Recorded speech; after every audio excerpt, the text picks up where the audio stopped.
यो anime fans, मेरा नाम है अक्षत और आज मैं लेके आया आपके लिए एक एनिमे सीरीज जिसका नाम है attack on Titans. So let's begin. तो सबसे पहले आपके मन में क्वेश्चन आएगा कि भाई टाइटंस क्या हो। तो चलो मैं आपको बताता हूँ। टाइटंस वो प्रजाति होती है लोगों की जिनके पास दो चीजों की कमी होती है। अब आप समझ जाओ दो चीजें कौन सी होंगी। और उनकी हाइट बहुत बड़ी होती है और उनको इंसानों को खाने में इतना मजा आता है, इतना मजा आता है, मतलब आप समझ भी नहीं सकते। वो इंसानों को ऐसे उठा के कच्चा चबा जाते हैं। तो जो लोग थे वो टाइटंस से बहुत ज्यादा परेशान हो चुके हैं और वो उनसे काफी डरे हुए होते हैं। तो वो उनके सामने एक 50 मीटर ऊंची दीवार खड़ी कर देते हैं जिससे वो पिछले 100 सालों में एक भी टाइटन उनके पास तक नहीं पहुंच पाता है। तो अब आगे देखते हैं आगे स्टोरी में क्या होता है। सबसे पहले सीन में हमें दिखाया जाता है कि एरन एक बुरा सपना देखता है जिससे वो एकदम से चौंक के उठ जाता है और कहता है, मिकासा, मैं यहाँ क्या कर रहा हूँ? और फिर मिकासा उससे कहती है, अबे बुद्धू, तू घोड़े बेच के सो रहा था, चल अब जाने का टाइम हो गया, घर चलते हैं। तभी एरन मिकासा से कहता है, मैंने एक बुरा सपना देखा, वो थोड़ा अजीब था लेकिन काफी डरावना। मिकासा तभी देखती है कि एरन रो रहा है और वो एरन से कहती है, एरन क्या तुम रो रहे हो? फिर एरन और मिकासा अपने घर की तरफ रवाना हो जाते हैं। और फिर अगले ही सीन में हम देखते हैं एक आदमी जोर जोर से चिल्ला रहा होता है, हमें इन दीवारों की पूजा करनी चाहिए। ये दीवारें भगवानों की हमारे ऊपर कृपा है जिससे टाइटंस हमारे पास तक नहीं पहुंच पा रहे हैं। और आपको तो पता ही होगा अगर टाइटंस दीवारों के पार आ जाए तो इंसानों का क्या हाल होगा। लेकिन उस आदमी को चिल्लाते हुए सभी लोग उसको इग्नोर करने लगते हैं और समझते हैं कि ये तो पागल आदमी है। फिर एरन और मिकासा घर जाते वक्त एरन मिकासा से कहता है, मिकासा, अगर तुम मेरी अच्छी दोस्त हो तो तुम किसी को बताना मत कि मैं रो रहा था। फिर मिकासा एरन से कहती है, हाँ, वैसे भी छोटे बच्चे तो रोते ही रहते हैं, चलो मैं किसी को नहीं बताऊंगी। तभी एरन मिकासा से कहता है, मिकासा, तुमने मुझे समझ के क्या रखा है? मैं कोई छोटा बच्चा नहीं हूँ। मेरे पापा कहते हैं रोना एक अच्छी आदत होती है। हाँ वैसे शायद हमारा एरन सही कह रहा होगा क्योंकि इसके पापा डॉक्टर जो हैं। Back to the story. फिर तभी वहाँ पे एक शराबी की एंट्री होती है जिसका नाम है हैनिस। तभी मिस्टर हैनिस एरन से कहते हैं, एरन, मिकासा ने तुम्हें मारा, तुम इसलिए तो नहीं रो रहे हो ना? तभी एरन जोर से चिल्लाता है और हैनिस से कहता है, चुप रहो हैनिस, अपनी बकवास बंद रखो। और ये बदबू किस चीज की आ रही है? शराबी कहेंगे। और फिर हैनिस एरन से कहता है, हम यहाँ इन दीवारों की रक्षा करते हैं क्योंकि ये बहुत बोरियत का काम है, इसलिए हम यहाँ पे अपनी बोरियत दूर करने के लिए पत्ते खेलते हैं। आसान भाषा में कहूँ तो वो जुए की बात कर रहे होते हैं। तभी एरन कहता है, बोरियत का काम मतलब? तुम्हें पता है ना अगर टाइटंस इस दीवार के पार आ गए तो क्या होगा? तभी हैनिस एरन को समझाते हुए कहता है, एरन तुम कैसी बात कर रहे हो? तुम्हें पता भी है वो दीवार 50 मीटर ऊंची है।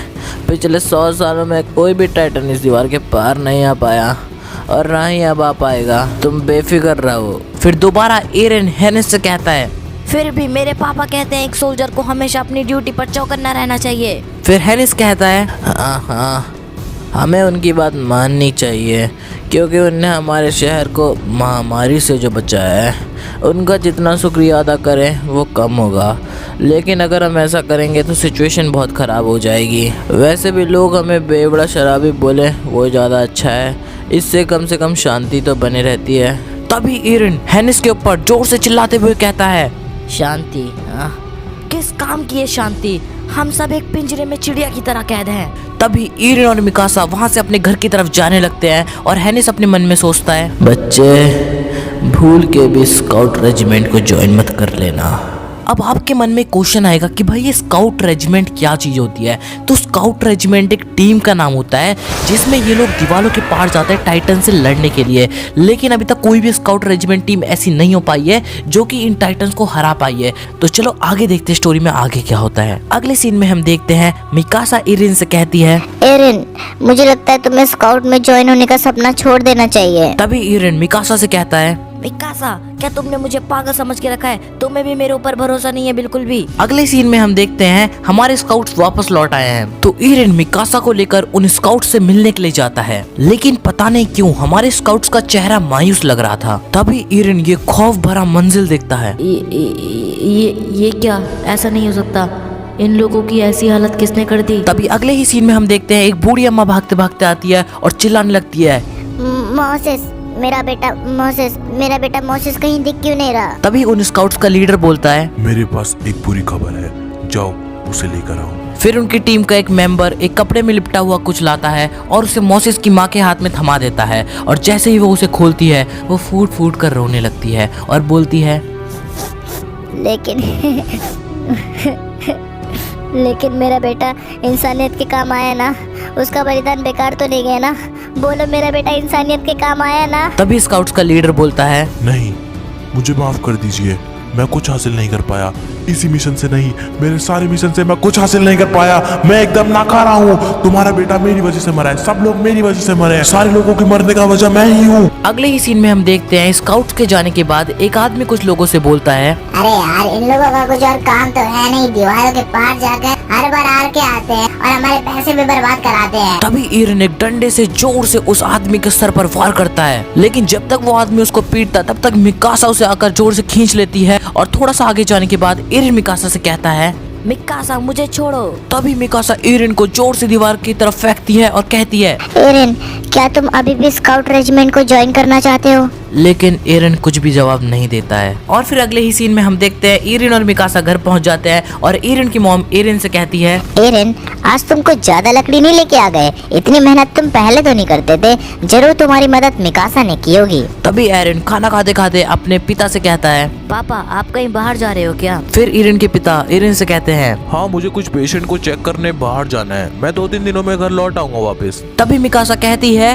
अंकल आंटी, एरन स्काउट रेजिमेंट ज्वाइन करने की सोच रहा है। तो बस इतना सुनते ही ईरन की मॉम और डैड चौंक जाते हैं और फिर ईरन मिकासा से कहता है, मिकासा मैंने तुम्हें बताने के लिए मना किया था, तुमने क्यों बताया? तभी ईरन की मॉम ईरन को समझाते हुए कहती है, नहीं मेरे बेटे, तुम ऐसा बिल्कुल नहीं करोगे। इसके बाद ईरन के पिता ईरन से कहते हैं, एरन, तुम स्काउट को ज्वाइन क्यों करना चाहते हो? तब ईरन बोलता है, मैं बाहर की दुनिया देखना चाहता हूँ, मैं इस पिंजरे में नहीं रह सकता। तभी ईरन के पिता जाने लगते हैं और ईरन की मॉम उन्हें रोकती है कि ईरन को समझाओ, मेरी मदद करो, लेकिन वो कहते हैं, एक इंसान को जबरदस्ती नहीं समझाया जा सकता, जो उसका मन कहता है वो उसे करने दो। अगले ही सीन में हम देखते हैं कुछ लड़के मिलकर एक दूसरे लड़के की पिटाई कर रहे होते हैं। ये लड़का और कोई नहीं बल्कि एरन और मिकासा का दोस्त होता है, जिसका नाम है आर्मिन। वो लड़का आर्मिन को पंच मारने ही वाला होता है। तभी उधर एंट्री होती है एरन की। वो उनकी तरफ भागते हुए जाता है और कहता है, रुक जाओ, तुम उसे हाथ भी मत लगाना। तभी मिकासा को देखकर वो सभी लोग भाग जाते हैं।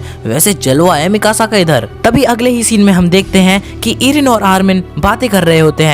तभी ईरन कहता है, यार जब हम दीवार के बाहर जाने की बात करते हैं तो लोग हमें पागल क्यों कहते हैं? तभी आर्मिन ईरन को समझाते हुए कहता है, क्योंकि पिछले 100 सालों में इन दीवारों के अंदर लोग सुरक्षित रह रहे हैं। अगर लोग इन दीवारों से बाहर जाएंगे, टाइटन्स भी अंदर आ सकते हैं, इसलिए गवर्नमेंट ने गेट के बाहर जाने पर बैन लगा दिया है। एरन, हम नहीं, लोग पागल हैं जो ये सोचते हैं कि दीवारें हमें हमेशा बचा कर रखेंगी। और अगले ही सीन में हमें दिखाया जाता है एक जोरदार भूकंप आता है जिससे सभी लोग चौंक जाते हैं। तभी आर्मिन कहता है, नामुमकिन, वो आ गए, लेकिन ये दीवार तो 50 मीटर ऊंची थी, टाइटन्स आ गए। फिर अगले ही क्षण में एक टाइटन दीवार को मिट्टी में मिला देता है, जिससे इतना बड़ा धमाका होता है और इतनी ताकतवर धमाके से ऑलमोस्ट सारे घर चूर चूर हो जाते हैं और यहाँ से शुरू होती है तबाही। तभी आर्मिन कहता है, सब खत्म हो गया, टाइटन्स दीवार तोड़ के पार आ गए, टाइटन्स ने शहर पर हमला कर दिया, हमें वो सब अब खा जाएंगे।